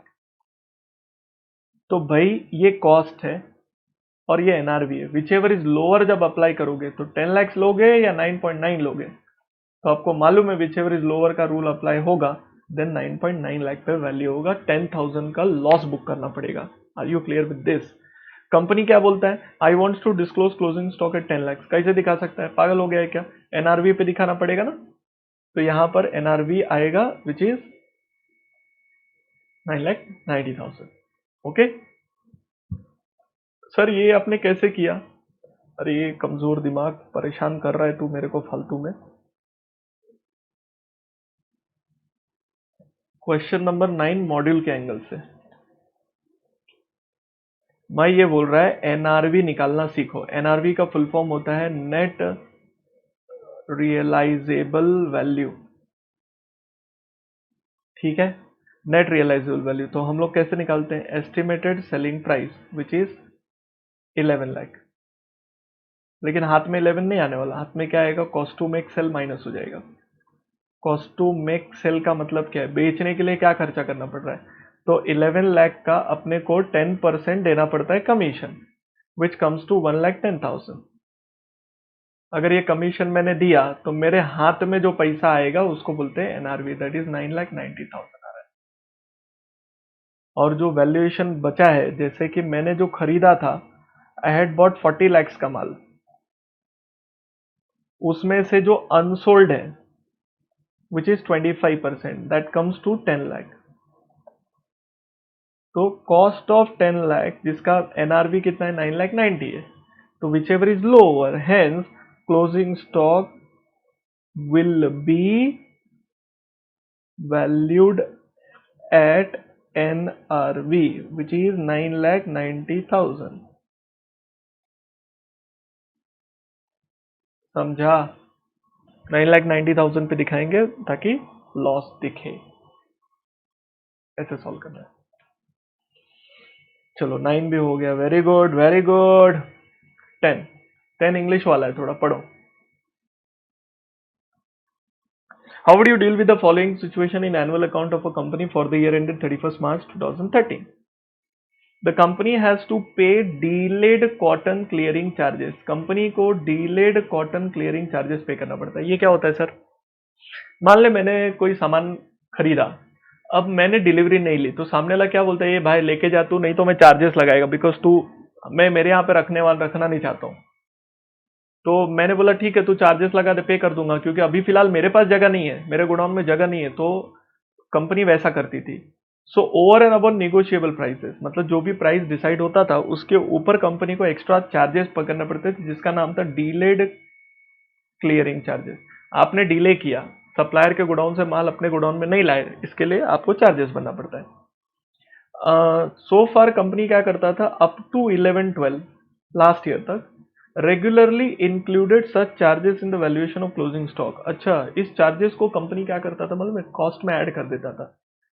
मतलब बोलने का मतलब है, मान लो 100 रुपया है, 10 रुपया ये भरता था, तो कंपनी बोलता था 110 का कॉस्ट है। This is how they use to include. Question arises, क्या ये इंक्लूड होना चाहिए? तो सेम क्वेश्चन अराइज होगा, क्या ये कॉस्ट नेसेसरी है फॉर इन्वेंट्री? स्टॉक में नेसेसरी है क्या? बोलो। ऑब्वियसली नहीं है, बिकॉज इससे तेरा स्टॉक का क्या लेना देना पे? अभी जब माल रेडी था, तू लेकर नहीं गया, तो अगर वहां पे पूरा साल भर रखेगा और मान ले 100 रुपया एक्स्ट्रा भरना पड़ा, तो तू बोलेगा 200 का है? ऐसा थोड़ी होता है। ये तो तेरी मिस्टेक है, तेरा फॉल्ट है। तो ये इंक्लूड नहीं होना चाहिए था। सो वो लोग पहले इंक्लूड करते थे, now they have decided it is in the nature of interest and decided to exclude it is from the closing stock valuation. This would result in to decrease in the profit, क्योंकि अगर आप interest cost निकाल दोगे तो stock का value नीचे गिर जाएगा, एंड स्टॉक का वैल्यू नीचे गिरने की वजह से क्या होगा, तेरा प्रॉफिट भी क्या हो जाएगा, नीचे गिर जाएगा, देन उसकी वजह से लॉस होगा। तो क्या ये सही है? तो भाई, पहले जो इंक्लूड कर रहे थे वो गलत था, अब जो एक्सक्लूड कर रहे हो वो राइट है, because any interest cost cannot be added unless it is necessary to bring the inventory to its present location और कंडीशन। वो इंग्लिश याद हो गई, इन्वेंट्री टू प्रेजेंट लोकेशन और condition, usually not included in the cost of inventory. और company ने अभी चालू कर दिया था, as a result of this ये स्टेटमेंट नोट्स टू अकाउंट में हम लोग ऐड करेंगे, और इससे प्रॉफिट रिड्यूस हो रहा है तो रिड्यूस होने तो कोई टेंशन नहीं है, राइट? तो 11-12 में जो हरकत कर रहे थे उसको इंक्लूड करते थे, that was not as per AS2। अब से जो चालू कर दिया है लोग ने एक्सक्लूड करना, it is as per AS2। ठीक है, बेसिक इंग्लिश लिखना है, थोड़ा सा मीनिंग बताओ, what is delayed clearing charges, if it is, पहले क्या प्रैक्टिस थी, अब क्या प्रैक्टिस है, एनी कॉस्ट विच इज, ये जो लिखा है ना, ये पूरा इंग्लिश लिखने का, उसके बाद तेरे को जो लिखना है लिख। ठीक है, this is main. Come to question number 11। सोनर, क्या लिखा है भाई, बंदर बंदर, सोनार भंड, सॉरी सोनार भंडार deals in old color TV. It has 4 TV, particular of which are given below. You are asked to compute the value of stock to be included in balance sheet for the year 31st March 2013. Onida, Philips, EC, Sony, total. Total column से कोई लेना देना नहीं है अपने को, because हम लोग कभी भी अलग अलग interchangeable, how can you connect each other? So cause the expenses incur to bring it to saleable condition. अच्छा, मतलब ये खर्चा करेंगे तो वो सेलेबल कंडीशन में आएगा। ओके, एनआरवी दिया है, एक्चुअली इस क्वेश्चन में ये एनआरवी नहीं है बेटा, this is estimated selling price.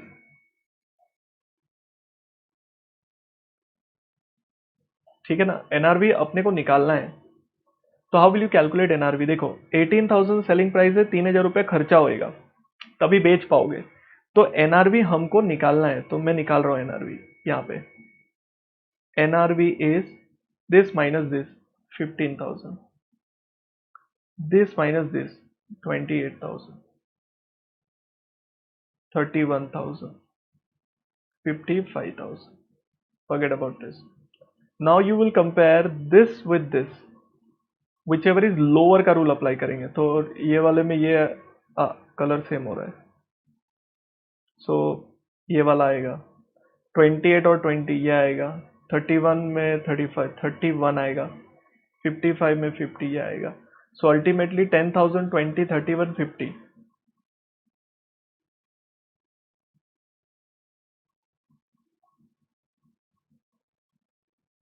ये लोग ने उसको एनआरवी ट्रीट किया, जो मैंने क्वेश्चन चेंज किया वैसा चेंजेस नहीं किया है, तो आप क्वेश्चन को थोड़ा चेंज कर लो, जैसा मैं चाहता हूँ वैसा सॉल्व करिए, बिकॉज अदरवाइज सेंस नहीं बनेगा। अगर ये एनआरवी है तो ये माइनस करने की जरूरत नहीं है, बिकॉज ऑलरेडी माइनस होके आया है, उस केस में क्वेश्चन में दम नहीं रहता है, तो इसको इग्नोर करो। इन that case final answer will be 10,000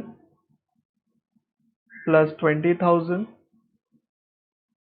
plus 31, ये एनआरवी से लोअर हो गया ना 31, एंड प्लस 50,000। तो क्या आंसर आता है? 10,000 प्लस 20,000 प्लस 31,000 प्लस 50,000। आंसर आएगा 111,1,000। अगर क्वेश्चन में ये एनआरवी है, जैसा मैंने चेंजेस किया वैसा नहीं किया, देन एनआरवी है तो बात ही खत्म हो गई, कॉस्ट और एनआरवी डायरेक्ट कंपेयर हो जाएगा, देन इसका कोई वैल्यू नहीं रहेगा। ये जो है ना ये पॉइंट, इसका कोई वजूद नहीं रह जाएगा, वैल्यू नहीं रह जाएगा। और वैसे भी देखोगे तो एनआरवी हायर ही है, तो सब ऊपर वाला ही आने वाला है वैसे भी, है ना।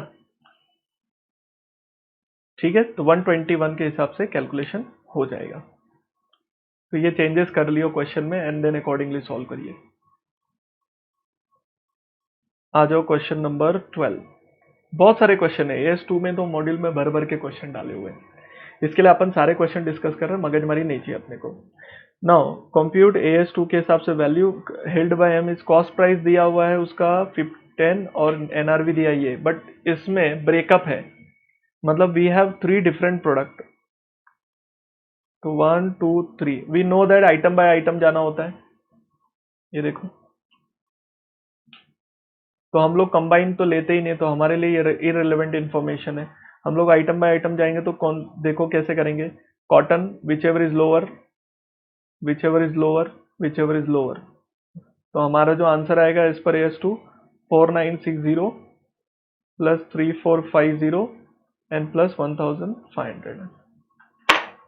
सारे क्वेश्चन ऑलमोस्ट इसी टाइप पे नहीं। 1500 कम्स टू 9910। तो ये क्लोजिंग स्टॉक का वैल्यू आएगा टोटल बात करूं तो, ये रहा देखो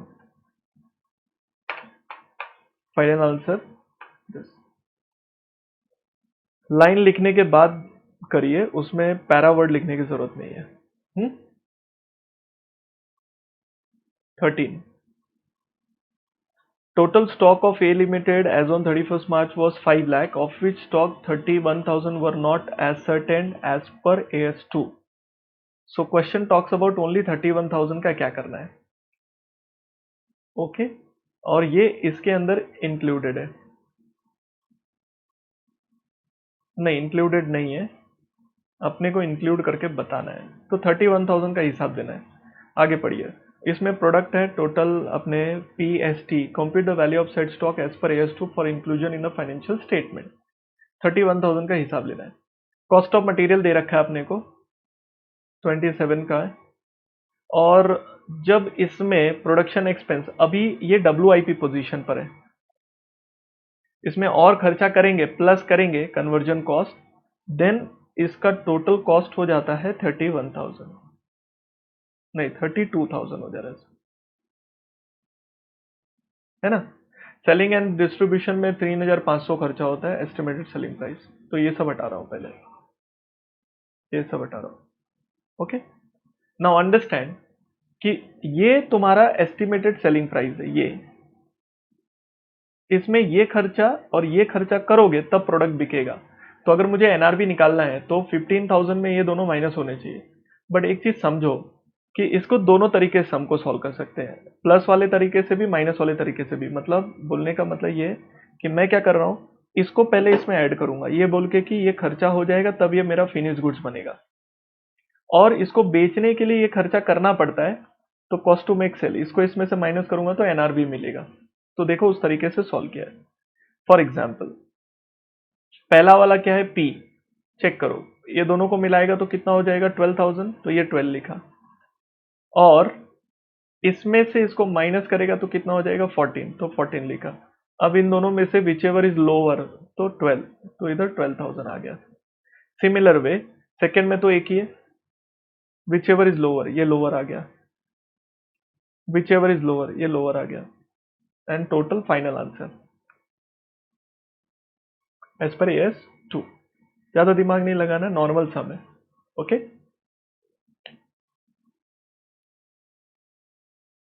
आ जाओ इधर क्वेश्चन नंबर 14।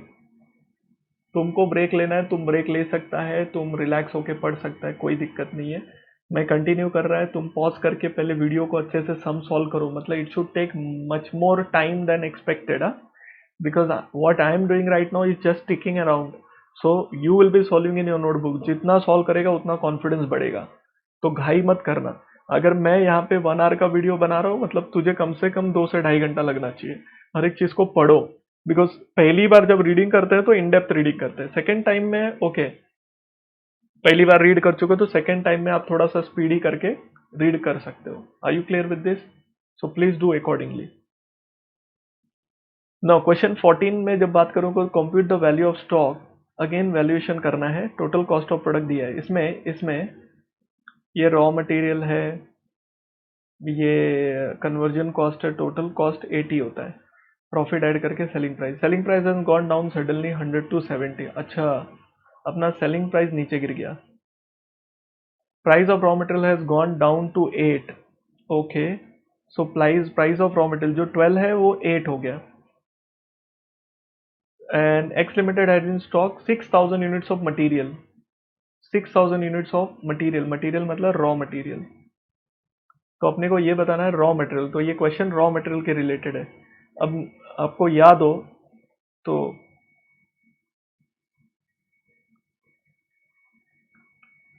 क्वेश्चन नंबर 14, ये बेसिकली वैल्यूएशन प्रिंसिपल किसका लगने वाला है? Of raw material. मुझे बताओ रॉ मटेरियल का कॉस्ट क्या था? 12. अभी एनआरवी क्या हो गया है? 8. तो उस हिसाब से तो ये गड़बड़ चल रहा है, लॉस बुक होने वाला. लेकिन रॉ मटेरियल का रूल क्या बोलता है? अपने को क्या चेक करना पड़ेगा? फिनिश गुड्स का कॉस्ट और फिनिश गुड्स का एनआरवी. फिनिश गुड्स का कॉस्ट और फिनिश गुड्स का एनआरवी. ठीक है. नाउ क्वेश्चन में दिया है कि फिनिश गुड्स 100 से 70 आ गया. That means if this is 100 and it has become 70, तो यहाँ पर भी लॉस है और ये वाली पोजीशन नहीं है. तो ऐसे केस में विच एवर इज लोअर तो लॉस बुक होगा. लॉस बुक होगा तो मैंने आपको ऑलरेडी सिखाया है इन दैट. पहले तो ये जानते रहिए कि ये वैसे भी यूज नहीं होगा. तो हम लोग इसको किससे कंपेयर करते हैं बेटा? हम लोग इसका ऑल्टरनेटिव रूट निकालेंगे, दैट इज रिप्लेसमेंट. हम इसका रिप्लेसमेंट कॉस्ट ढूंढेंगे. एंड क्वेश्चन में रिप्लेसमेंट कॉस्ट नहीं दिया है. नहीं दिया है तो क्या फर्क पड़ता है? But inventory will be valued at replacement cost because this is the position. तो इसका आंसर, फाइनल आंसर ऐसा होगा, raw material will be valued eight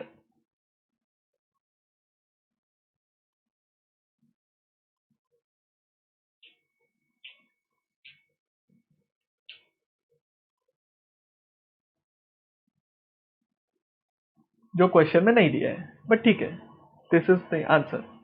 so you can check. और एक चीज याद रखो, finish goods will B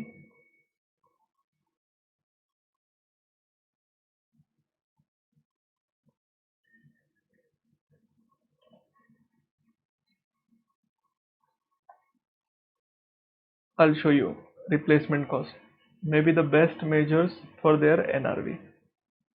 replacement cost को एनआरवी पकड़ के चलते हैं उस तरीके से. ये जो आंसर दिया है ना,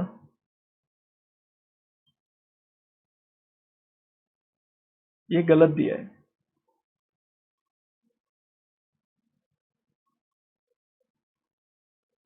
ठीक है, उसके पर मत जाओ.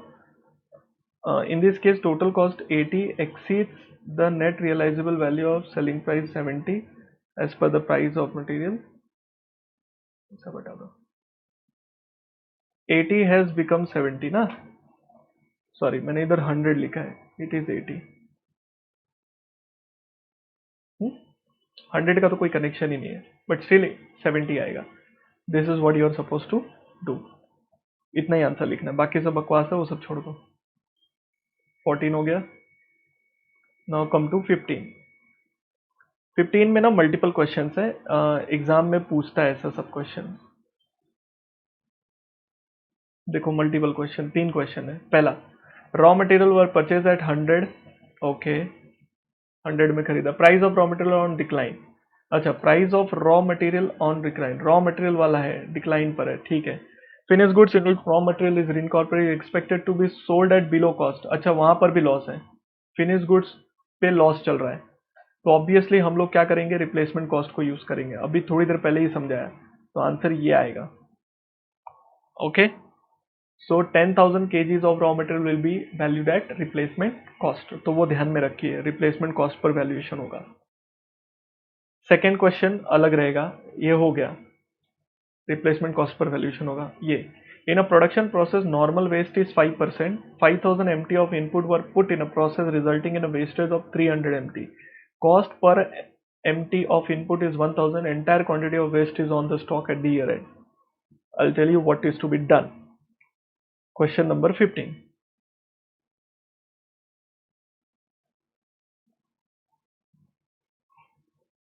फर्स्ट पार्ट वाला तो क्लियर है, to be valued at replacement.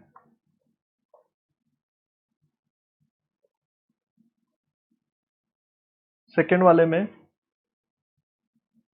Input 5000 metric ton, कितने का खरीदा है 1000, उस हिसाब से 50 लाख रुपए खर्चे हुए। ठीक है, अब इसमें जो लॉस होना चाहिए था, लॉस एक्चुअली कितना होना चाहिए था वो समझने का कोशिश करो। एक्सपेक्टेड लॉस, उसको बोलते हैं नॉर्मल लॉस। हमको लगा था 5000 टन पे 5% का लॉस होगा, that is comes to 250 metric ton. उस हिसाब से एक्सपेक्टेड आउटपुट कितना आना चाहिए था, अगर 250 मेट्रिक टन माइनस करूं तो we should have got around 4750 metric ton. लेकिन एक्चुअल आउटपुट क्या आया, अपना 250 मेट्रिक टन का लॉस नहीं हुआ, 300 मेट्रिक टन का लॉस हुआ। इसका मतलब अपने को जो आउटपुट आया वो सिर्फ 4700 मेट्रिक टन। तो कहना ऐसे और लॉस हो गया, उस लॉस को बेटा बोलते हैं abnormal loss, which is 50 metric ton. Sir आपको कहां से मिला 50? अबे एडे, 300 मेट्रिक टन का लॉस हुआ जिसमें से 250 मेट्रिक टन का लॉस नॉर्मल है। इसका मतलब जो over and above normal loss होता है उसको एबनॉर्मल लॉस बोलते हैं। सो ओवर एंड अबव कितना लॉस हुआ, 50 मेट्रिक टन। ओके, अब याद रखना कैलकुलेशन कैसे होगा। So our CPU cost per unit will be calculated as, जो भी कॉस्ट है अपना minus scrap value upon expected output लेना है। हमारे लिए ये नहीं गिनते हम लोग। सो मुझे 10 लाख रुपए जो मैंने खर्च किए, 10 नहीं 50 लाख, मैंने जो 50 लाख खर्च किया उसमें से मुझे कुछ रिकवर तो नहीं हुआ, अगर ये बिकता तो इसमें मल्टीप्लाई करते तो ये आता, फिलहाल जीरो है। तो हम लोग को 4750 मेट्रिक टन्स बेचना है, हालांकि है नहीं अपने पास, बट उतने मेट्रिक टन्स पे अपने को यूनिट निकालना होता है। 50 lakh divide by 4750 comes to 1052.63 per unit, ये होगा। तो देखो अपना जो टोटल कॉस्ट है, हमारे पास 47,000 यूनिट्स है, मल्टीप्लाई बाय 1052.63, और जो हमारा एबनॉर्मल लॉस हुआ है जो 50 मेट्रिक टन्स का लॉस हुआ है वो लॉस होगा 1052.63 यूनिट्स का। तो बोलने का मतलब ये है 1052.63 into 4700 comes to some 49 lakh 47,350 पकड़ लो अप्रॉक्स, एंड 50 इंटू 1052.63,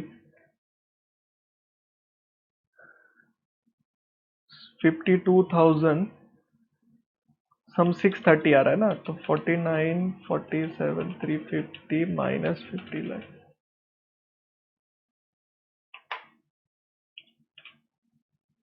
650 अप्रॉक्स, सब अप्रॉक्स फिगर लिख दिया मैंने।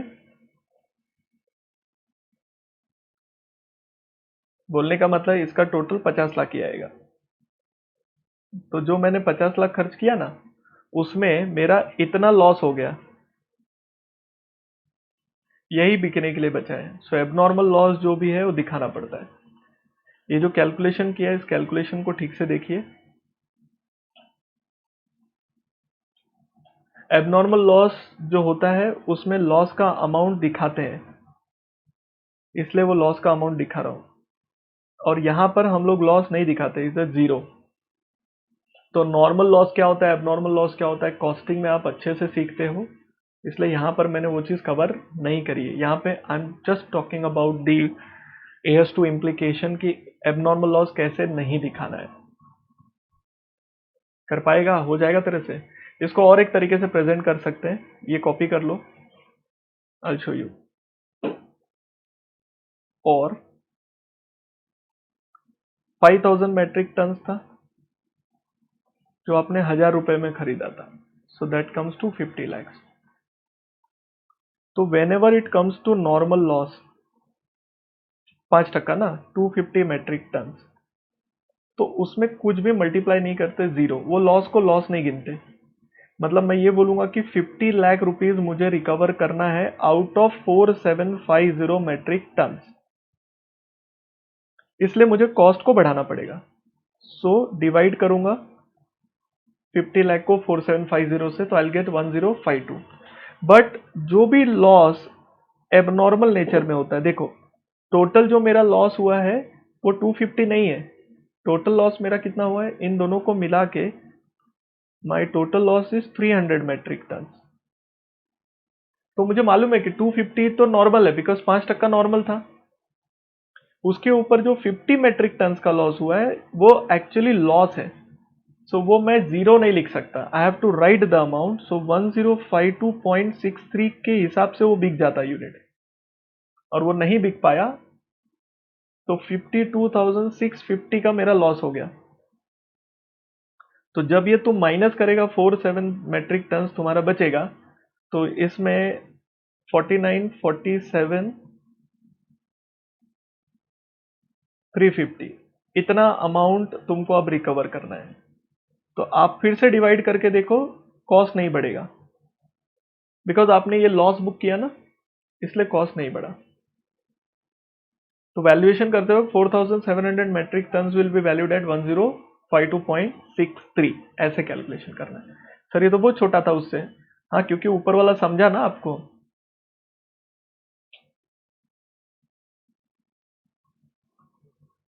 अल्टीमेट आंसर जो है वो आपको आंसर देने से मतलब है।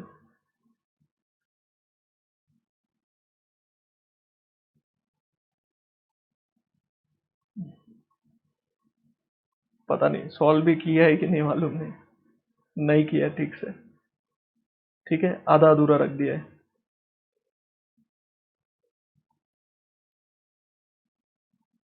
रॉन्ग है। फर्स्ट फर्स्ट तो हो गया, सेकंड, थर्ड थर्ड बचा है। This is the last question. Per KG of finish goods consist of, ये लिख लिया ना। वैल्यूएशन फिनिश गुड्स का करना है। Okay. Raw material, direct labour और direct variable production, this is variable overheads दिया है। तो हमको तो पता है ये सब तो टोटल में आ ही जाता है 130, ये तो लेना ही है। अब फिक्स्ड ओवरहेड का कितना लेना है, तो नॉर्मल कैपेसिटी दिया है 1 लाख यूनिट, और 10 लाख यूनिट्स का खर्चा था। 1 लाख यूनिट्स बनाने के लिए 10 लाख का खर्चा है, तो हम लोग को पता चल गया 10 लाख डिवाइड बाय, याद है आपको, एक्चुअल यूनिट्स और normal whichever is higher, but इसमें एक्चुअल दिया नहीं है, तो हम लोग मान के चलेंगे actual is also 1 lakh. So 10 rupees अपने को इसमें ऐड करना चाहिए, तो प्लस 10 करके कितना हो जाएगा 140। सो 2000 अभी भी स्टॉक में पड़ा है ना, सो 2000 kg multiply by 140, 2000 into 140 comes to 2,80,000 will be the valuation.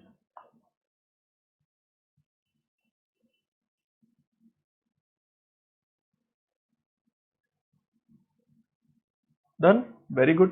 AS2 के सारे सम आपने कर लिए। अच्छे से। ठीक है, इसको ठीक से कॉपी पेस्ट कर लो जो भी है, और डन। इतना ही AS2 है आपको। और भी क्वेश्चंस कराए जा सकते हैं, बहुत सारे क्वेश्चन कर सकते हैं अपन, लेकिन नॉट नीडेड एट टाइम पे। तो जो भी मैंने थियरी लिखाई है AS2 की, प्लीज उसको गो थ्रू करिए और उसी को बार बार रिवाइज करिए। उतना करोगे तो बहुत हो जाएगा। फिनिश गुड्स में जो मैंने कैलकुलेशन किया वैसे टाइप के सम तो पूछे नहीं है, बट ठीक है, वॉट एवर इज डन उतना आप पढ़ लो। ओके, चलो।